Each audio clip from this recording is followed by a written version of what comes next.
আরো দুটো হেলিকপ্টার সাথে ছিল। সেই দুটো হেলিকপ্টার কিছুই হলো না। খারাপ আবহাওয়ার জন্য এই হেলিকপ্টারটাই খালি বিধ্বস্ত হলো।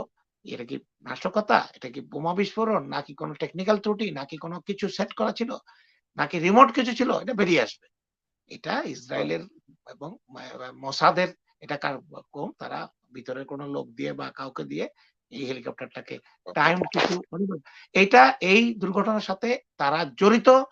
কারণ দুর্ঘটনার পরে বেনিফিশিয়ারি এই মুহূর্তে ইসরায়েল এবং সিআইএ ইসরায়েল এবং ইরান গত ইরান ইসরায়েলের সাথে যেভাবে জড়িয়েছে, ক্ষেপণাস্ত্র হামলা করেছে তেল আবিবে, তারপর আবার ড্রোন হামলা, উল্টা ড্রোন হামলার সম্মুখীন হয়েছে, প্যালেস্টাইনকে সাপোর্ট করেছে, সেই গাজার আগ্রাসনের বিরুদ্ধে কথা বলছে, ব্যবস্থা নিচ্ছে। এগুলি কিন্তু ওরা পছন্দ করেনি। বিশেষ করে যে প্রেসিডেন্ট রাইসি, উনি কিন্তু ইরানের আগের যারা প্রেসিডেন্ট ছিলেন, নির্বাচিত প্রেসিডেন্ট, তাদের চেয়ে একটু ভিন্ন। উনি কিন্তু একেবারে স্ট্রেট ইরানের যে শাসক আছেন, আমাদের ওদের যে এই আধ্যাত্মিক নেতা, উনি আসলে দেশের প্রধান। উনি এখন আয়াতুল্লাহ খামেনি। উনি ওনার কিন্তু খুব উত্তরসূরি বলা হয় ওনাকে। উনি ওনার পরে এই এই ইব্রাহিম রাইসির ইরানের আধ্যাত্মিক নেতা হওয়ার সমূহ সম্ভাবনা ছিল এবং উনি সেভাবে এগোচ্ছিলেন। তাকে কেন হঠাৎ করে তাকে এভাবে সরিয়ে দেওয়ার বা পরিকল্পনা করার কারণটা কি? এই ইরানের ব্যাপারটা যদি গভীর বিশ্লেষণ করেন, ইরান বলেন, আপনার পাকিস্তান বলেন, এই উত্তর কোরিয়া, এখানের মধ্যে পারমাণবিক বোমার একটা সম্পর্ক আছে।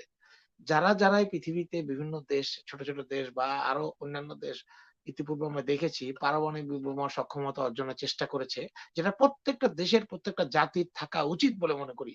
আজকের বিশ্বে আমরা যতই বলি গণতান্ত্রিক বিশ্ব, বিশ্ব গণতান্ত্রিক নয়। মোটেই গণতান্ত্রিক নয়, একটা স্বৈরাচারী বিশ্ব।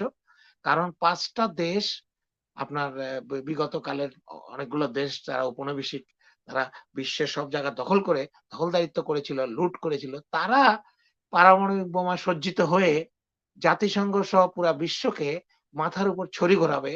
আর বাকি দেশগুলো তাকিয়ে, তাকিয়ে দেখবে। এটা কখনোই কোনো গণতান্ত্রিক ব্যবস্থা এবং জবাবদিহি ব্যবস্থা হতে পারে না। যতক্ষণ পর্যন্ত এই ব্যবস্থা বজায় থাকবে, বিশ্বে কখনোই কোনো অন্যায়, অবিচার কোনো কিছু বন্ধ করা যাবে না। এই ৫ টা দেশের কাছেই খালি পারমাণবিক বোমা থাকতে পারবে। বাকিদেরকে আপনার কোনো কিছু গবেষণাও করতে দিবেন না। এবং আপনাদের মনোপলি যেন নষ্ট না হয়, এইজন্য আপনি ব্যবস্থা গ্রহণ করবেন। এটা ঠিক না। এটা আমার মনে হয় আজকে বিশ্বে যারা বড়, বড় বিভিন্ন জায়গাতে বলেন, কথা বলেন এবং think tank, তাদেরও এগুলো ভাবা উচিত। আজ থেকে ১০০ বছর পরে বা ৫০ বছর পরে এগুলো নিয়ে কিন্তু আলোচনা হবে। আমি আজকের এই দুর্ঘটনার সাথে আমি দর্শকদেরকে স্মরণ করিয়ে দিতে চাই, ১৯৮৮ সালের ১২ই আগস্ট কিন্তু এই ধরনের একটা ঘটনা হয়েছিল। সিমিলার একটা ঘটনা হয়েছিল পাকিস্তানে। পাকিস্তানের তৎকালীন প্রেসিডেন্ট জিয়াউল হক, উনি প্রায় ৪০ জন সঙ্গী নিয়ে পাকিস্তানের ভিতরেই এক জায়গা থেকে আরেক জায়গায় যাচ্ছিলেন। উনাকেও কিন্তু এই ধরনের একটা রহস্যজনক বিমান দুর্ঘটনায় উনি সহ সমস্ত লোক নিহত হয় এবং সেই দুর্ঘটনার মধ্যে সিআইএ এর হাত ছিল বলে আশঙ্কা প্রকাশ করা হয়েছিল। ইন্টারেস্টিং বিষয় হলো জিয়াউল হকের সফরসঙ্গী তৎকালীন স্বয়ং আমেরিকান অ্যাম্বাসেডরও ছিলেন। তাহলে দেখেন, স্বার্থে আঘাত লাগলে বা কোনো পরিকল্পনা বাস্তবায়ন করতে হলে নিজেদেরও কিছু লোকও যদি লস করতে হয়, তাও তো সেটা করে। কেন জিয়াউল হক হয়েছিলেন পাকিস্তানের আমেরিকান চক্ষুশূল?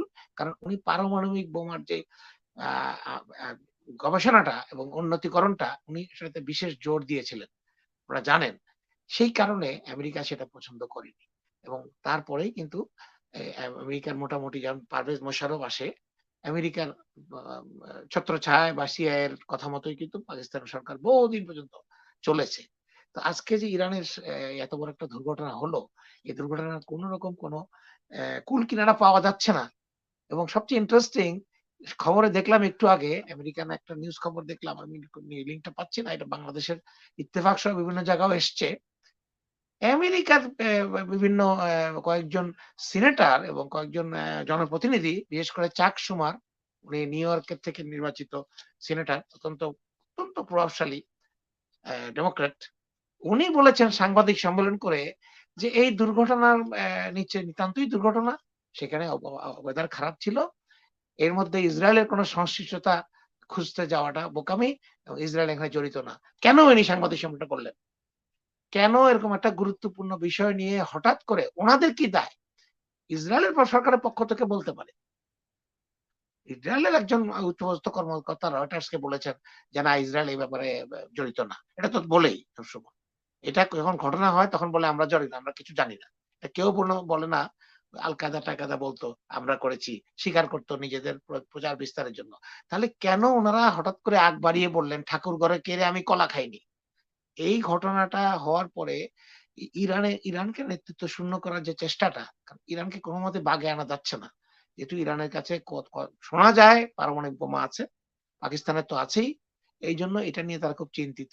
ইরানকে কোনমতে হাতে আনতে পারছে না। ইসরায়েলকে প্রোটেকশন দেওয়ার জন্য তারা বদ্ধপরিকর। তাহলে আপনারা যে আজকে যে এই ঘটনাটা করলেন, প্রকাশ হয়ে যাবে মনির ভাই। কোন চিন্তার কারণ নাই। সমগ্র বিশ্ব আমেরিকার কথায় চলে না। আর ইসরায়েলের কথা চলে না। আজকে আমেরিকান জনগণই আমেরিকার সরকারের বিরুদ্ধে দাঁড়িয়েছে। সব বড়, বড় ইউনিভার্সিটিতে প্রচন্ড বিক্ষোভ হচ্ছে। লোকজন ছেলেপেলেরা তারা বিশ্বের বিশ্বখ্যাত বিশ্ববিদ্যালয়ের তাঁবু কেড়ে তারা এখানে অবস্থান ধর্মঘট করছে দিনের পর দিন, মাসের পর মাস। যে সরকারের এই আচরণ ইসরায়েলকে সমর্থন বন্ধ করতে হবে এবং গাজায় এই গণহত্যা বন্ধ করতে হবে। সেই পরিপ্রেক্ষিতে আজকে কেন ইরানের প্রেসিডেন্টকে অত্যন্ত প্রভাবশালী এবং অত্যন্ত প্রভাবশালী যিনি নেক্সট আধ্যাত্মিক নেতা হবেন তাকে এভাবে করে চলে যেতে হলো। এবং আরো ২ টো হেলিকপ্টার সাথে ছিল। সেই ২ টো হেলিকপ্টার কিছুই হলো না। খারাপ আবহাওয়ার জন্য এই হেলিকপ্টারটাই খালি বিধ্বস্ত হলো। আর বাকি ২ টো হেলিকপ্টার নিশ্চিন্তে তার জায়গা মতো পৌঁছে গেল। এখানেই সন্দেহ। এখানে আমাদের সন্দেহ। কারণ একটা দেশের প্রেসিডেন্টকে এভাবে হত্যা করা, আমি এখানে এই প্রসঙ্গে বলতে চাই যে ইউনাইটেড স্টেটস আমেরিকা, এমনকি আমাদের পাশের দেশ ভারত এবং ইসরায়েল, তারা কিন্তু তাদের নিজের দেশে খুব গণতন্ত্র চর্চা করে। তাদের গণতন্ত্র খুব শক্ত, তাদের নির্বাচন কমিশন শক্ত, তাদের খুব মানবাধিকার তারা নিজের দেশে কিন্তু লঙ্ঘন করতে চায় না। কিন্তু আরেকটা দেশের প্রেসিডেন্টকে হত্যা করা, ওই পানামার নরিয়াগাকে ওখান থেকে উঠিয়ে নিয়ে আসা বা মার্কোসকে পালিয়ে যেতে সাহায্য করা, বিভিন্ন জায়গাতে আপনার আম ইয়েদেরকে আপনার যারা ডিক্টেটর তাদেরকে ইনস্টল করে তাদের দিয়ে দেশকে চালানো এবং তাদেরকে বছরের পর বছর ধরে ১৫ বছর ধরে একটা দেশের অগণতান্ত্রিক সরকারকে সমর্থন দেওয়া, সেটা কিন্তু তারা করে। আমি নিজের দেশের নিজের অঙ্গনে, নিজের বাড়ির ভিতরে খুব পরিষ্কার রাখি। আর আমার ময়লাগুলো পাশের বাড়িতে বা আরেক জায়গার বাসায় ফেলে আসি। এটা কিন্তু খুব ভালো কাজ না। আমি তীব্র নিন্দা জানাই এই ধরনের এই ইউনাইটেড স্টেটস এবং ইসরায়েল এবং যারা আছে বিশ্বের মোড়ল বলে পরিচিত, আমাদের ভারত তো আবার নয়া মোড়ল।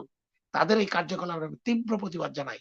নিজের দেশের ভালো সবকিছু করবেন। আর আপনাদের সমস্ত কারিকুলাম অন্য দেশের রাজনীতিতে, অন্য দেশের অর্থনীতিতে আপনারা ধ্বংস করার চেষ্টা করবেন। এটা কিন্তু ভালো জিনিস না। এর থেকে বেরিয়ে আসতে হবে এবং তীব্র সমগ্র বিশ্ব এতে প্রতিবাদ করা উচিত। এটা ইসরায়েলের এবং মোসাদের এটা তারা ভিতরের কোন লোক দিয়ে বা কাউকে দিয়ে এই হেলিকপ্টারটাকে টাইম টুকু এইটা এই দুর্ঘটনার সাথে তারা জড়িত। কারণ দুর্ঘটনার পরে বেনিফিশিয়ারি এই মুহূর্তে ইসরায়েল এবং ইসরায়েল এবং আমেরিকা। কারণ ইরানকে সাময়িকভাবে নেতৃত্ব শূন্য করা এবং তাদেরকে তাদের পরবর্তী যে নেতা হবে তাকে দুনিয়া থেকে সরিয়ে দেওয়া, এগুলো খুব ছেলেমি বালখিল্য কাজ। এগুলা এখন আর টিকে না। এবং খুব শিগগিরই এগুলি বেরিয়ে আসবে। ইউরোপের কিছু দেশ আছে ভালো যারা গণতন্ত্রকামী এবং অন্যান্য এরা বেরিয়ে আসবে। মনির ভাই, এখন আর চুরি করে লুকিয়ে রাখা যাবে না। এইভাবে রহস্যজনক হেলিকপ্টার দুর্ঘটনা হয়ে গেল। এতগুলো লোক মারা গেল। একজন ১ ঘন্টা বেঁচে ছিলেন।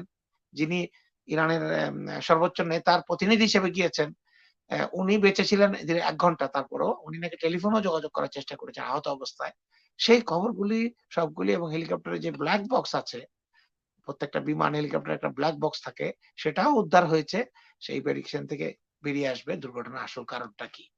এটা কি নাশকতা? এটা কি বোমা বিস্ফোরণ? নাকি কোন টেকনিক্যাল ত্রুটি? নাকি কোন কিছু সেট করা ছিল? নাকি রিমোট কিছু ছিল? এটা বেরিয়ে আসবে।